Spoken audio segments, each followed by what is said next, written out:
थेट मुंबईमध्ये चिंचपोकळीमध्ये जाऊयात। या ठिकाणी चिंतामणी गणपतीचं सध्या आगमन सोहळा रंगलेला आहे। थेट दृश्य आता आपण चिंतामणी गणपतीच्या आगमन सोहळ्याची पाहतो।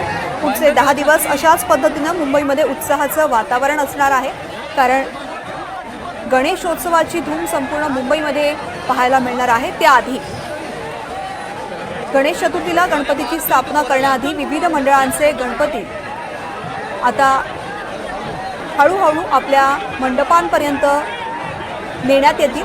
त्यातलंच एक चिंतामणी गणपती हा अतिशय प्रसिद्ध असा हा गणपती आहे। त्याच्या आगमन सोहळ्याची थेट दृश्य आता आपण पाहतोय। अशाच पद्धतीची गर्दी पुढचे गणेशोत्सवाचे सगळे दिवस आपल्याला मुंबईमध्ये पाहायला मिळणार आहे। गणेशोत्सव हा मुंबईतला एकूणच महाराष्ट्रामधला गणेशोत्सव संपूर्ण जगामध्ये प्रसिद्ध आहे।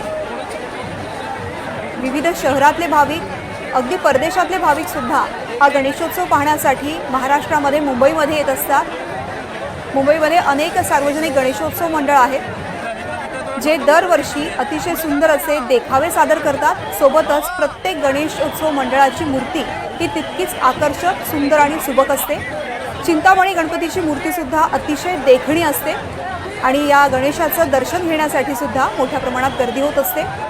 ही चिंतामणी गणपतीच्या आगमन सोहळ्याची दृश्य आता आपण पाहतोय। चिंचपोकळीचा चिंतामणी गणपती हा गणेशोत्सव मंडळ अतिशय प्रसिद्ध आहे। गणेशोत्सव मंडळ अतिशय प्रसिद्ध आहे, गणपती प्रसिद्ध आहे आणि आत्ताची ही थेट दृश्य सिंहासनावरती विराजमान गणेशाची ही मनमोहक मूर्ती आणि तिचं आगमन आता गणेशोत्सव मंडळाच्या मंडपामध्ये होतानाची दृश्य।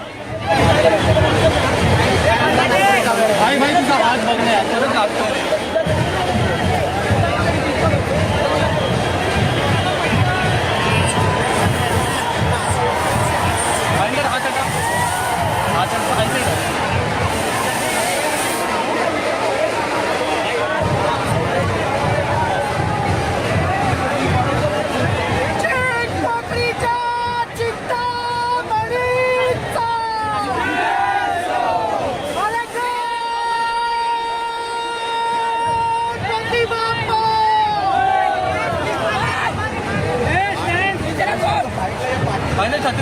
छत्री बंद कर।